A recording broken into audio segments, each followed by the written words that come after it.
Ladies and gentlemen, China has just experienced one of the most severe storms in recent years.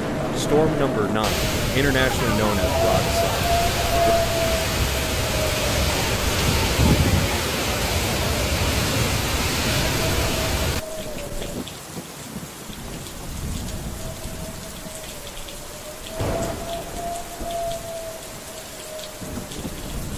Ragasa reached wind speeds of over 200 kilometers per hour, with waves over 10 meters high, sweeping away many coastal structures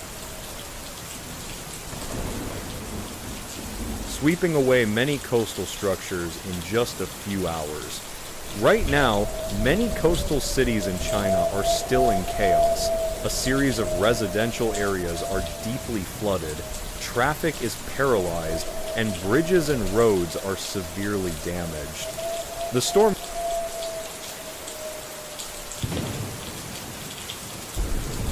has caused hundreds of thousands of households to lose power, and many areas are completely isolated due to floods and landslides. The Chinese government has had to declare a state of emergency in many coastal provinces, including Guangdong, Fujian, and Hainan Island. More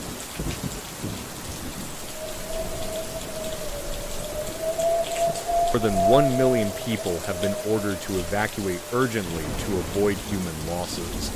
Rescue forces, the army, and the police have been mobilized to the maximum, ready to respond around the clock. Not only the coastal areas, but also inland provinces, such as Guangxi and Jiangxi, are suffering from unprecedented heavy rain. The rainfall in 24 hours reached over 300 millimeters, causing flash floods and landslides. Many villages were buried. Thousands of people had to evacuate at night.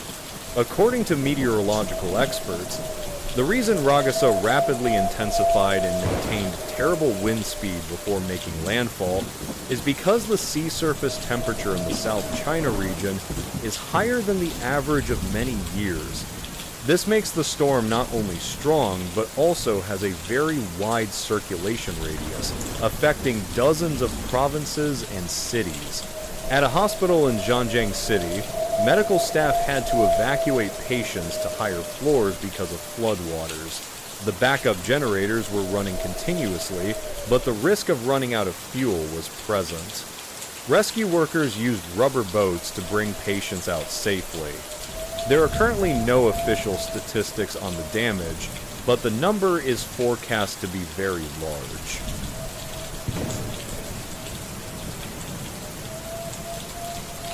Chinese officials warned that in addition to infrastructure damage, food systems, supply chains, and the economy will be severely affected.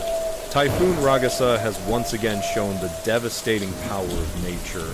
China is still struggling to cope, and the international community has begun to call for humanitarian assistance. We will continue to bring you the latest information on the situation in China in the next newsletter.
that whole